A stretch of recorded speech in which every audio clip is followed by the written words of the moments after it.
Lolang 74 na taong gulang na, walang kuryente at kumot sa gitna ng bagyo. Paano na lang siya? Babaeng nagkasugat ang baga dahil sa TB. Gagaling pa kaya? And that time, I began to lose my confidence kasi nga, communicable siya. May times na padidirihan ka ng mga tao. Paano nila mararanasan ang grasya ng Diyos sa gitna ng mga pagsubok? Grace Beyond Measure. Imay mo na. Susunod na.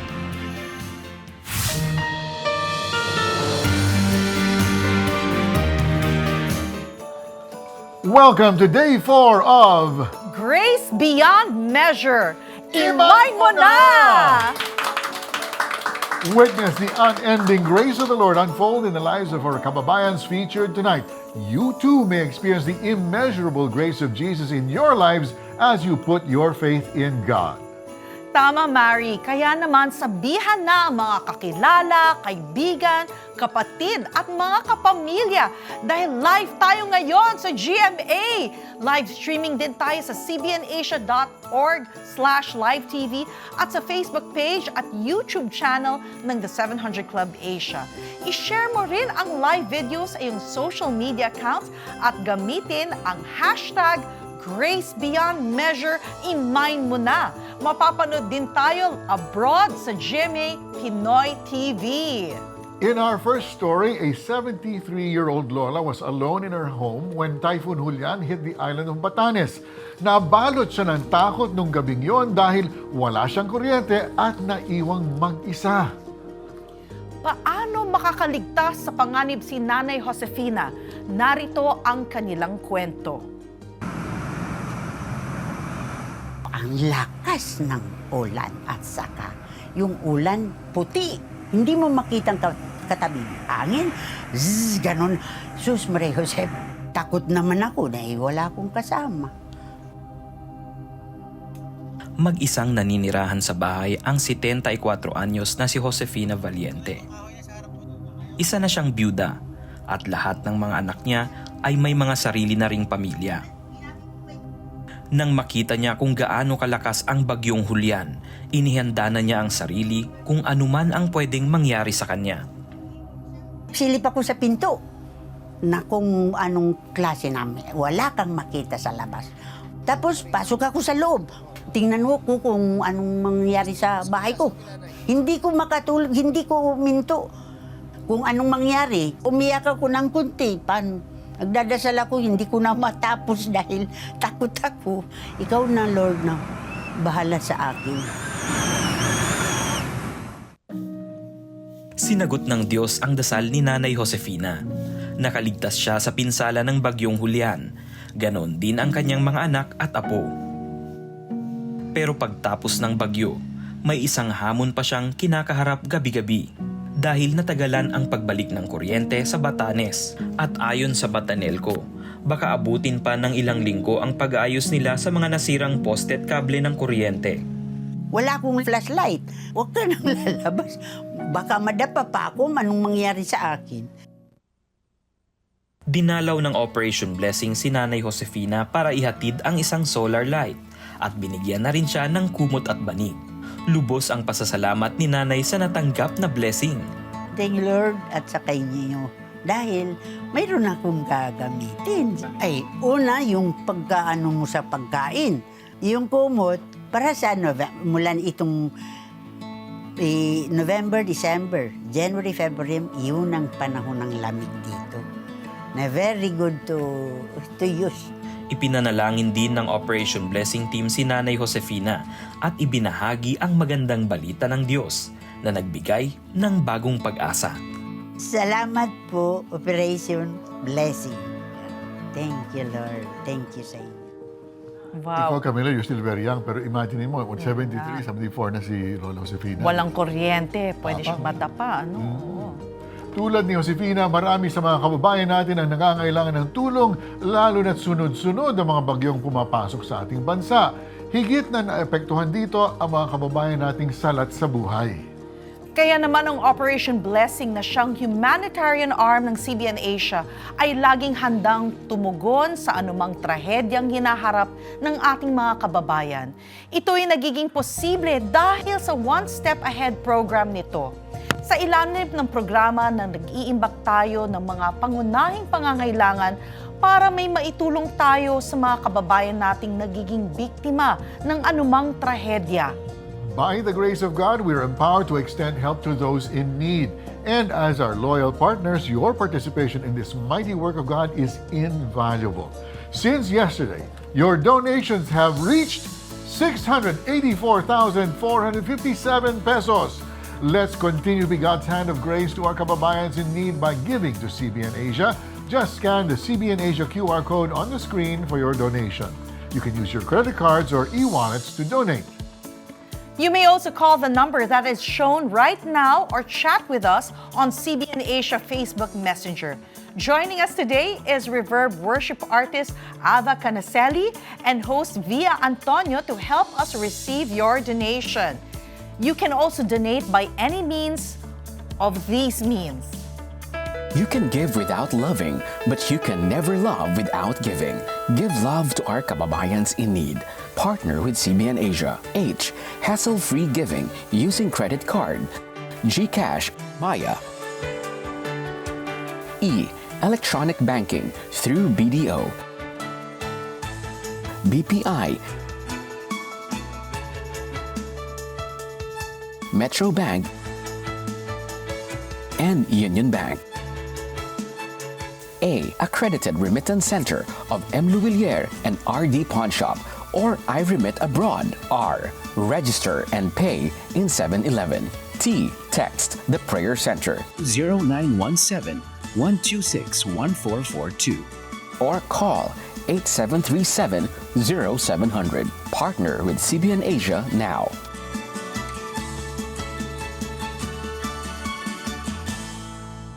Are you facing challenges non-stop? Cycles of lack, cycles of defeat, cycles of fear and doubt, cycles of sickness, cycles of difficulties. Don't forget, God is on your side. He will help you break these cycles in the name of Jesus. Discover God's supernatural grace to break the cycle when you listen to Peter Kairou's audio teaching, One God, One Hope, One Salvation. Donate any amount to CBN Asia to receive exclusive streaming access. And when you give 2,500 pesos and more, you will receive a CBN Asia 30th Anniversary T-shirt. Be a CBN Asia partner today. As you know, Camila, the Bible teaches us that grace is the unmerited, undeserved favor and mercy of Jesus in our lives. But this is best expressed by Jesus Christ's unconditional love for us. That's right. Kaya nga, when we experience this kind of love from Jesus, it causes us to overflow our love for others. Hindi natin maitatago ang naranasan natin na love kay Jesus. We can only share it and let others know about it. Here is one example of how one experienced that kind of love from the Lord. From Denmark, makakausap natin si Larry. Isa siya sa mga faithful givers sa gawain ng Diyos sa CBN Asia. Larry! Ayan na si Larry. I-share mo naman sa amin kung anong ginawa ni Lord sa buhay mo. Para Okay, maraming salamat sa pagbibigay ng opportunity sa akin. Pinili kong magbigay sa gawain ng Diyos sa magitan ng 700 Club Asia. One particular example is na magbigay ako ng $100 sa gawain ng Diyos. Amazingly, the following day, I received a call from my employer that I would be receiving $3,500 as bonus. Wow! Amazingly. Truly, God is faithful. Amen. Wow, times 35, no? Larry, ano yung naranasan mo na grace ni Lord that resulted in you giving back naman? Naranasan ko ang presensya ng Diyos sa aming buhay. At ganun din sa aking mga anak, nagkaroon ng transformation. Ang kanilang pananaw na magbigay din sa gawain ng Diyos sa magitan ng 700 Club Asia. Sapagkat naniniwala kami na ang pag-i-invest sa Panginoon, ang kapalit ay mas higit more than 100 times in return. God is truly amazing. Amen. Amen. Larry, thank you very much for sharing your time and your story with us. God bless you more. God bless you, Larry. Totoo talagang walang lugi kapag tayo ay nagbibigay sa kapwa upang madakila ang Panginoon. Sabi sa Mateo 6 verses 19 to 21, huwag kayong mag-impok ng mga kayamanan dito sa lupa. Dito'y may naninirang insekto at kalawang, at may nakakapasok na magnanakaw. Sa halip, mag-impok kayo ng kayamanan sa langit. Dooy walang naninirang insekto at kalawang, at walang nakakapasok na magnanakaw. Sapagkat kung saan naroroon ang iyong kayamanan, naroroon din ang iyong puso. Kaya Mari, basahin na natin ang mga nagtanim at nagbigay ng kanilang support. And to help us read these pledges, we want to ask Reverb worship singer and songwriter Ava Canaselli and actress Via Antonio to join us. Please. Hi, Via! Hi, Ava! Good morning na nga, no? Hi, hello po. Aba, what's new with you? Meron ka bang bagong kanta na gusto mong i-share sa Yes po, I'm inviting everyone to stream and download my new song, Sa Langit Ibubulong. It's already out on Spotify, YouTube Music, Apple Music, and all digital streaming platforms. Okay. And how about you, Via? Anong bago sa'yo ngayon? Kakatapos lamang po ng One More Chance the musical, the one that we did in PETA Theater. And right now po, we have a movie coming up po pala this MMFF po. So I think follow my socials na lang po for more info at Miss Via Antonio over IG. Ulit, At Miss, that's MS, Via Antonio. We look forward to your movie. Okay, so Ava, Via, can you please help us read the pledges? Yes po, we would like to thank po si Van from Mandaluyong City. Nag-donate po siya ng 500. Johanna, Taguig City, 1,000. Eli and Lucille, Quezon City, 3,000. Angel, Tarlac, 5,000. And Boyet, Rizal, 5,000. Thank you also to Rebecca from Canada for giving us 1,000 pesos. Anna for 500 pesos. Jeneline from Pasig City, 500 pesos. Nelly, Manila, 4,000 pesos. And of course, Sherwin, 5,000 pesos. Thank you po. We would also like to thank our audience who sent FB stars. Harold J sent 15 stars and Gag sent 70 stars. Thank you so much. Thank you, Ava and Via, for joining us and taking time to be with us this morning. Thank you for reminding me. It is truly a blessing to be part of God's work. Let's continue to support God's work through CBN Asia. Just scan the CBN Asia QR code on the screen, pwede yan sa GCash, Maya, and PayPal. As a token of our gratitude, you will receive this exclusive gift. Life's challenges may be overwhelming, but we can triumph over them. Faith is simply this: the God that you see and believe is the God that you get. Learn more from Peter Kairouz in his audio teaching, One God, One Hope, One Salvation. Donate any amount to CBN Asia to receive exclusive streaming access. Become a CBN Asia partner today. Taong 2012 nang mag-resign si Marife bilang supervisor sa isang supermarket. Bagamat hindi madali sa kanyang iwan ang trabahong bumuhay sa kanyang pamilya sa loob ng 8 taon, pinili niya pa rin itong gawin para mabigyan ng oras at tamang gabay ang mga anak. Simula noon, mag-isang kumayod sa trabaho bilang promodizer ang kanyang asawa at pinagkakasya ang kitang 10,000 piso kada buwan. Natakot din po ako noon, ma'am, gawa na kukulangin din po kami sa pangailangan namin. Hindi kami nakakabayad sa inuupahan namin. Buti na lang po sa tito ko yun. Lumaki yung utang namin doon. Kasi yun yung time na mapuputulan kami ng kuryente. Naisip ko nga po, ma'am, na hindi na sana ako nag-resign para hindi ganun kahirapan ang naranasan namin. Umabot sa halos 50,000 pesos ang kanilang utang sa inuupahang bahay, kaya ganoon na lang ang kagustuhan ng kanyang mister na makapagtrabaho sa ibang bansa.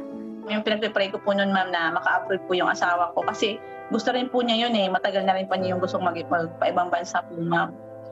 Para makatulong nga rin po sa pamilya niya at saka makaraos din po kami. Dahil sa mabigat na problemang dinadala, hirap makatulog si Marife tuwing gabi. Ito ang naging daan para mapanood niya ang programang The 700 Club Asia. Sumabay siya sa panalangin ng mga host tungkol sa paglaya ng mga tao sa tanikala ng utang at sa pagtanggap ng pagpapala ng Diyos. Kasi ang pera ko nun talaga, 100 pesos na lang. Kailangan mamasahe pa yung asawa ko. kasi may pasok siya pagka-umaga. Pagkatapos nung episode po noon, biglang tumawag yung kapatid ng asawa ko yung nasa ibang bansa. Kasi nahanap niya yung asawa ko. Sabi ko, bakit? Sabi ko, tulog na. Sabi niya, kasi po ate, magpapadala po ako bukas ng 5,000. Sabi ko, ito na yung dininig na ni Lord. Nang makuha ang pera, hindi siya nag-atubiling magbigay ng 200 piso sa gawain ng CBN Asia para makatulong din sa mga kababayang inaabot ng Operation Blessing. Diba, ang daming naghihirap. Tapos, ayun, kahit sa konting halaga po, makakapasaya na tayo ng ibang tao at makakatulong po. At naging tapat ang Diyos sa pamilya ni Marife na kapag abroad ang kanyang asawa sa Taiwan bilang factory worker at sumasahod ng halos 60,000 pesos kada buwan. Nabayaran nila ang utang sa inuupahang bahay at natutugunan na ang edukasyon ng 4 nilang anak. Matapos ang 4 na taon, nakapagsimula na silang hulugan ang kanilang dream house na nakatakdang maibigay sa kanila sa darating na Disyembre. Patuloy siyang nagbibigay ng donasyon sa gawain ng Panginoon. Hanggang ngayon ay hindi nagkukulang ang Diyos sa pamilya ni Marife sa kabila ng nararanasang pandemic. At patuloy siyang naniniwala na ang pag-ibig ng Diyos ay kailanmay hindi magbabago. Maraming salamat po kay God dahil sa hindi niya kami pinababayaan. Sa Kanya lang po tayo umasa at magtiwala po at siya ang maging sandigan natin. Amen. Amen. Amen. Alam mo, Mari, talagang hindi will ng Panginoon na tayo ay malulubog sa utang. He wants us to be free. That's the kind of life He has, He has prepared for us to be free even financially. At makita mo talaga, when you follow God's word, the Bible, no? When you give to His kingdom building, talagang babalik sa'yo siksik, dikdig, at umaapaw pa talaga. At minsan kasi ang nangyayari is we think that sa ating mga galing ang pera, di ba? Yes. If we realize, and that's what God is doing when He asks us to stretch out our faith and do this, and magbibigay tayo na sacrificially, ang ginagawa niya is He's reminding us na sa Kanya lahat. He owns everything. The cattle on 1,000 hills, sabi ng Bible. So if we will take that burden off of ourselves, tapos ilipat natin kay Lord, Lord, gusto ko magbigay ako, ikaw na bahala sa akin. Ha? Yes. We act as little children would, trusting in the Lord, and then He can respond to our faith. Yes, and He blesses our faith. Amazing yung faith ni Marife kay Lord, di ba? Kahit kakarampot ang kanyang pera, ay naisip pa niyang magbigay at tumulong. Amen. That's the grace of Jesus working in and through her. Kaya nga dahil sa inyong suporta, matutulungan natin ang mga kababayang nangangailangan ng tulong medikal tulad ng pagbibigay ng wheelchair. Each wheelchair drastically changes the life of a person with disability. It gives them back their mobility and freedom of movement.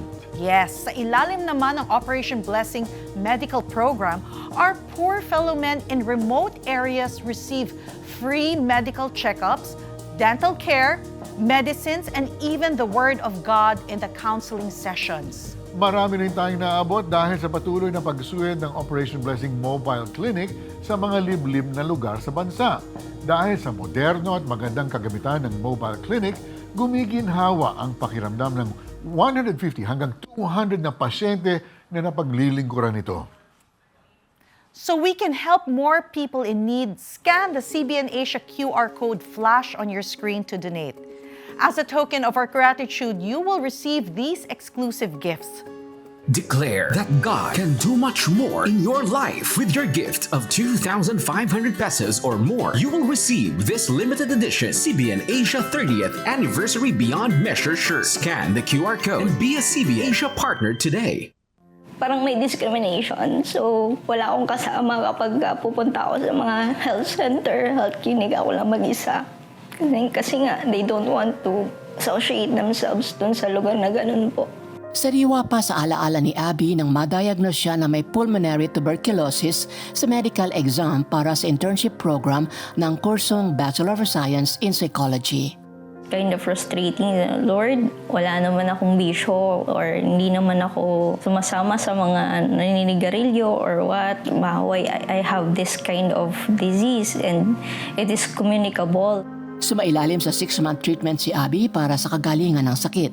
And that time, I began to lose my confidence kasi nga communicable siya. May times na padidirihan ka ng mga tao, ganyan po yung mangyayari sa'yo. Lumipas ang ilang taon, natapos din ni Abby ang internship at nakagraduate sa kolehiyo. Iba't ibang career opportunities ang dumating sa kanya bilang researcher at kalaunay naging HR Employee Relations. December 2022, nag-apply naman si Abby bilang guidance assistant. Panibagong medical exam ang kinailangan at nung matanggap ang resulta, Nakita nga po doon na meron akong nodular densities and sa isip ko, magaling na ako, nag 6 months medication na ako, okay na ako, bakit merong ganito? And natakot po ako noon. Hindi ko siya nalang pinansin. Hindi naman kasi kami well off. Ang ginawa ko na lang is tuition ko na lang instead na nagpa-check up ako. pinayagan pa rin si Abby na makapagtrabaho sa nasabing posisyon sa kabila ng kanyang kondisyon. Mga natutunan ko po is that I'm able to establish communication with people and then mas lumawak po yung aking horizon. Dahil sa kanyang kasipagan, taong 2024, naging technical assistant to si Abby. Kinailangan din sa bagong trabaho ang annual physical exam. You have a lump in the neck, no? Tapos during that time, naging honest din po ako sa kanya. Sabi ko sa doktor, I have a history of PTB. Iniisip ko po ba, kailangan kong operahan or mag-worsen po ito. Isang dasal ang nasambit ni Abby sa Diyos. Nakakatawa man po. Pero sabi ko, Lord, wala akong pera. Kasi pang mayaman itong mga sakit na to eh. Pagalingin mo ako, Lord. Yun yung prayer ko po. Sa panahon ng pigati at agam-agam, naimbitahan si Abby ng kanilang pastor para maka-attend ng CBN Asia 30th Anniversary Concert Beyond Measure. Chinat ko po siya. And then sabi po niya, meron po akong meeting until 5 o'clock. Oy, sayang. And then I went there. I was in Araneta na sinabi niya sa akin na, Pastor, hanggang 3 p.m. lang ako. So I'll just take a ride and then nandiyan na ako maya-maya. So go.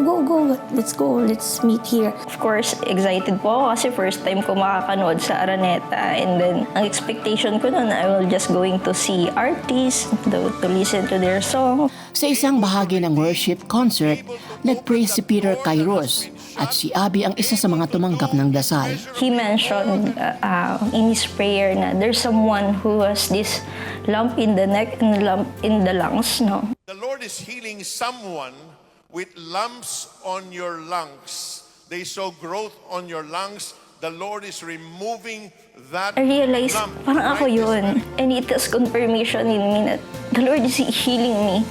And then na-experience ko na the Lord is clearing my lungs at that very moment. Lord, this is shato. Lord, let your we claim healing.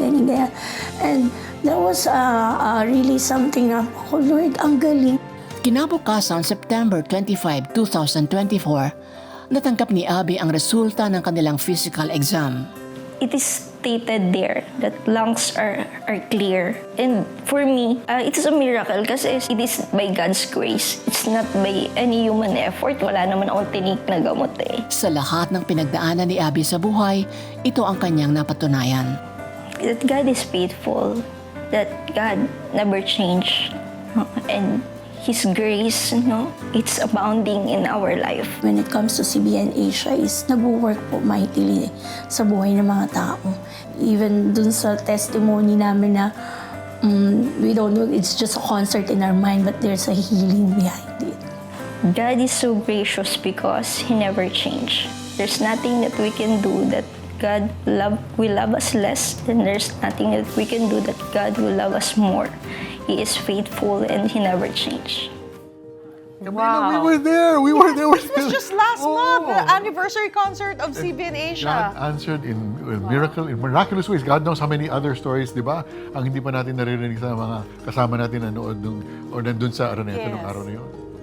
But if you're watching right now and you feel something's missing in your life, wala ka pang relasyon sa Panginoon, this is the day for your salvation. This is the day to come to God and say, God, kailangan ko po ng inyong kapatawaran. I need you to forgive me my sins. Let's bow our heads together, and all you need to do is follow us in a very simple prayer. Madali lang po.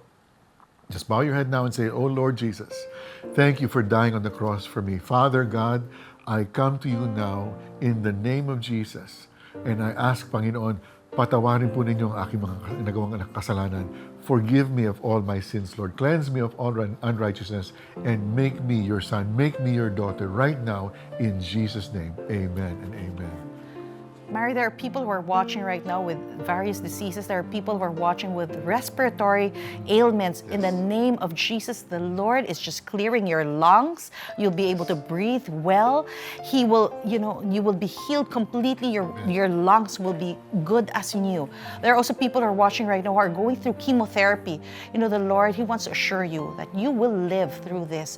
You will have a second chance at life, and He will use you mightily. So be healed. Go through that chemotherapy. The Lord is using that. You will be healed from that in Jesus' name. There are also people who are watching right now. Some of them just discovered they have breast cancer. The Lord, He just wants to assure you that He's right by your side, that He can heal you. So just continue to walk with Him and trust in Him. And there are also people who are watching that. Yung mga anak nyo, some of them are sick with dengue. The Lord, He wants to also assure you, He will heal your child in the name of Jesus. He will heal your child completely. That platelet will go up and you will be soon out of the hospital in the name of Jesus. Thank you, Someone has Lord been God. diagnosed with heart disease, and there's others who've been wrestling with heart disease for a while now. Receive your healing now in the name of Jesus. If that's somebody in your family, receive that healing for that family member, and that person will be healed by faith in the name of the Lord Jesus Christ. There's also others, may mga bukol po kayo. In Jesus' name, just by faith po, put your hand on the spot with the bukol and ask God to remove that bukol now and receive your healing in the name of Jesus. Amen. Panginoong Jesus, sinatanggap ko po kayo na aking Panginoon at tagapagligtas. Sumabay ka ba sa panalangin upang tanggapin si Jesus? Narito ang CBN Asia Prayer Center para sa iyo 24/7 upang tulungan kang magsimula ng panibagong buhay na punong-puno ng pag-asa, kapayapaan at tagumpay. Just text YES, your name and location o mag-chat sa The 700 Club Asia Facebook Messenger. Helping others through CBN Asia is as easy as ABCD. Give through A. Accredited Remittance Center of M. Luwilier and RD Pawn Shop or iRemit Abroad. B. Bank. BDO.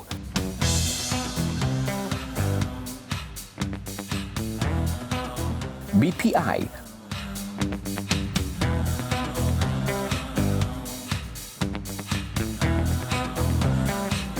Metro Bank